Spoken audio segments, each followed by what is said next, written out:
Dans le quartier des ministères à Jérusalem, des dizaines de milliers d'Israéliens manifestent contre un projet de loi visant à affaiblir la puissante Cour suprême.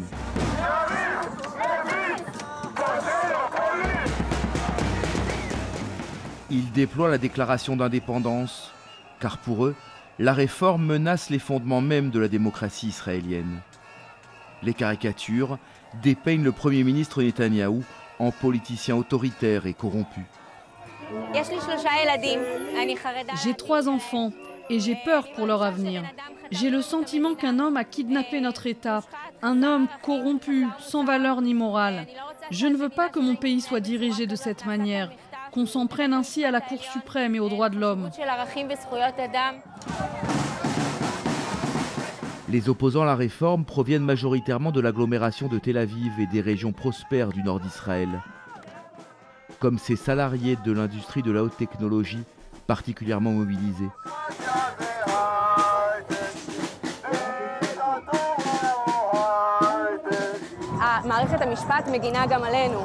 La Cour suprême nous protège, mais il y a une petite fraction de la population qui ne comprend pas ça. Ces gens sont très virulents, violents, ils font peur.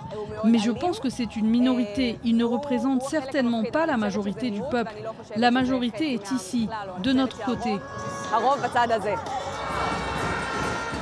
Pourtant, il existe bien un deuxième Israël, complètement absent de ces rassemblements massifs.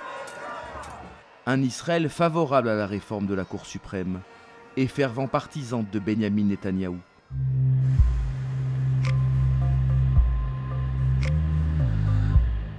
Pour aller à la rencontre du peuple de droite, il faut prendre la direction du sud du pays vers la périphérie, un vocable qui désigne les régions les plus déshéritées d'Israël. À la frontière avec la bande de Gaza, Sderot, 32 000 habitants, une population modeste, parfois précaire.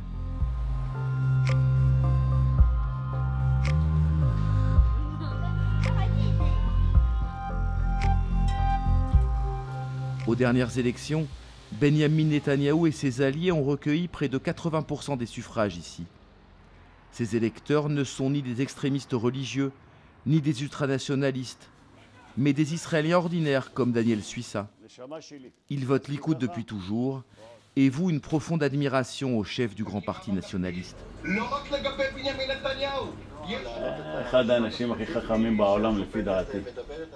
À mon avis, c'est l'un des hommes les plus intelligents du monde. S'il se présentait à la présidence des États-Unis, il gagnerait.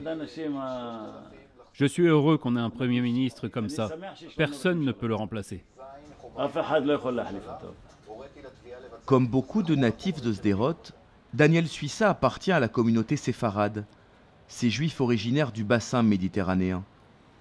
Arrivé du Maroc dans les années 50, ses parents furent envoyés par le gouvernement dans cette ville frontalière, éloignée des grands centres urbains du pays. Ils les ont mis dans des camions et ils les ont déposés ici. Ils ont regardé autour d'eux, ils ont vu des dunes et du sable. Il n'y avait rien ici. Les discriminations étaient terribles. Par exemple, on vous disait « Tu es Ashkénaze, tu es roumain, tu connais du monde, tu vas recevoir le meilleur travail. » Tous les séfarades qui sont arrivés ici ont écopé des sales boulots. Daniel Suissa soutient cette réforme qui va rogner le pouvoir des juges de la Cour suprême. Pour lui, ils incarnent la domination des élites ashkénazes des grandes villes sur les masses séfarades de la périphérie. À la Cour suprême, il n'y a pas un seul juge séfarade. Ça me fait mal. Pourquoi c'est comme ça? Quoi? Nous sommes les imbéciles et eux, ce sont les gens intelligents? Cette réforme, elle n'est pas bonne pour eux. Elle va les entraver. Vous comprenez? On leur dit, ça y est, maintenant c'est fini. C'est pour cela qu'ils sortent manifester.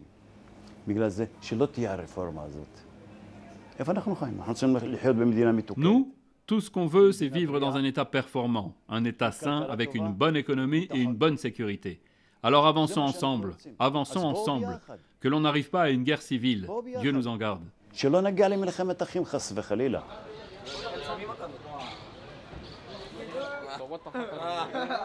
À Sderot, les jeunes générations nourrissent le même attachement viscéral à la droite. La défense de la Cour suprême leur apparaît comme une cause lointaine, portée par une caste de privilégiés, celle des Ashkénazes, les juifs originaires des pays européens.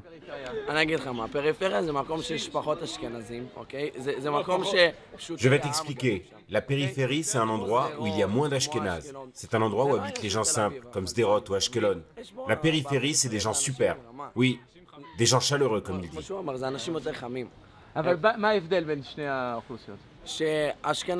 Les Ashkénazes, en général, ils sont froids. Et en général, ils sont plus à gauche. Et ils sont contre l'État. Pas comme les gens de droite. Les gens de droite, ils sont sionistes et ils soutiennent leur État. Ils sont pour la peine de mort pour les terroristes, par exemple. Pas comme les gauchistes. Les gauchistes, par exemple, veulent prendre soin des terroristes dans les prisons. Ils veulent qu'on leur donne bien à manger, etc. Le Likoud, au contraire, il veut durcir leurs conditions, tu comprends? La sécurité, le conflit avec les Palestiniens, c'est l'autre grande ligne de fracture entre l'Israël de Tel Aviv et celui de Sderot. Uri Gabay dirige le journal local et se transforme parfois en reporter de guerre. Car au début des années 2000, Sderot s'est retrouvé au front du conflit israélo-palestinien.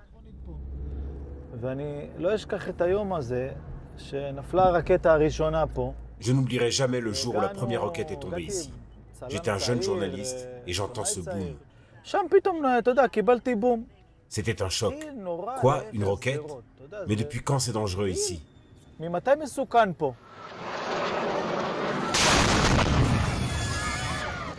Durant 20 ans, presque chaque jour, Sderot a été visé par des roquettes tirées depuis Gaza, toutes proches. Les habitants reprochent au gouvernement d'avoir tardé à réagir, d'avoir attendu que les roquettes atteignent les grandes villes du pays pour lancer des opérations militaires d'envergure.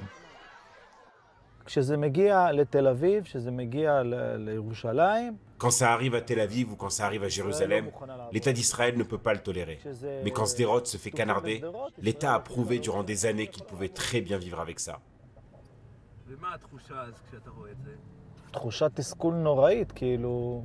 Tu ressens une terrible frustration. Tu te sens vraiment traité comme un citoyen de deuxième catégorie. Il y a un slogan célèbre qui dit « La loi de Sderot doit être la même que la loi de Tel Aviv ». Mais cela n'a jamais été le cas, malheureusement.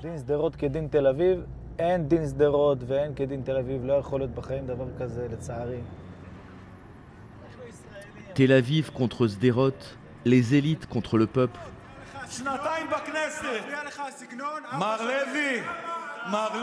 Le ressentiment du deuxième Israël résonne jusque dans l'hémicycle de la Knesset. En plein débat sur la réforme de la Cour suprême, un député du Likoud s'en est pris aux manifestants. La plupart d'entre nous, nous travaillons comme employés dans vos maisons. Nous nettoyons vos jardins.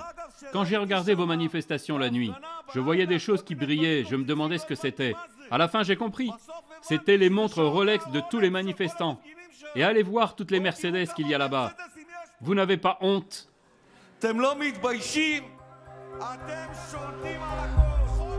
Une diatribe féroce, comme si le deuxième Israël tenait sa revanche avec cette réforme. Mais ces clichés ignorent la diversité et l'évolution de la périphérie.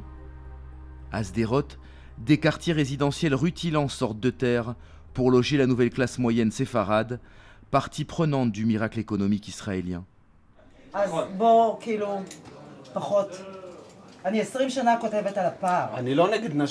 Des descendants d'immigrés marocains occupent désormais le devant de la scène, comme Merav Batito, une journaliste de la télévision.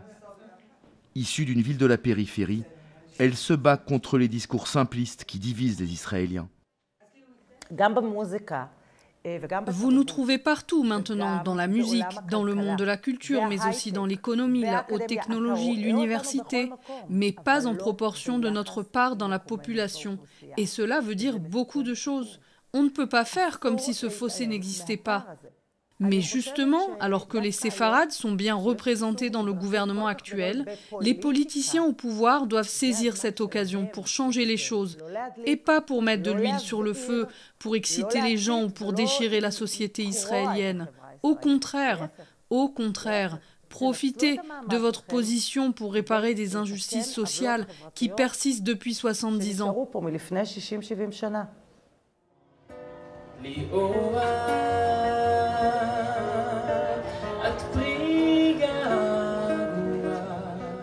Ce soir-là, un bar de Sderot organise un concert pour les habitants de la ville et les étudiants de la petite université locale.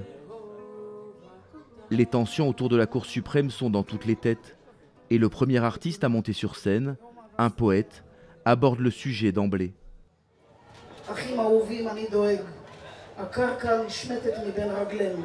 Mes chers frères, je suis inquiet. Le sol tremble sous nos pieds. Non, je ne crains pas une guerre contre nos ennemis.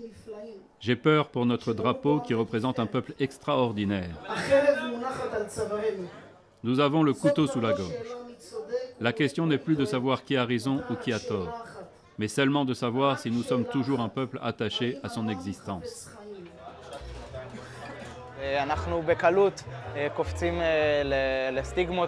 Chez nous, on a beaucoup tendance à se caricaturer les uns les autres, à mettre des barrières entre nous et même parfois à se haïr, même si le mot est un peu fort. Moi, je pense qu'on doit ouvrir le dialogue, parler des vrais sujets et arrêter de s'accuser mutuellement de ne pas comprendre ce que l'autre vit. C'est vrai pour les gens de Tel Aviv et aussi pour les gens de Sderot. Il faut vraiment qu'on essaie de se comprendre.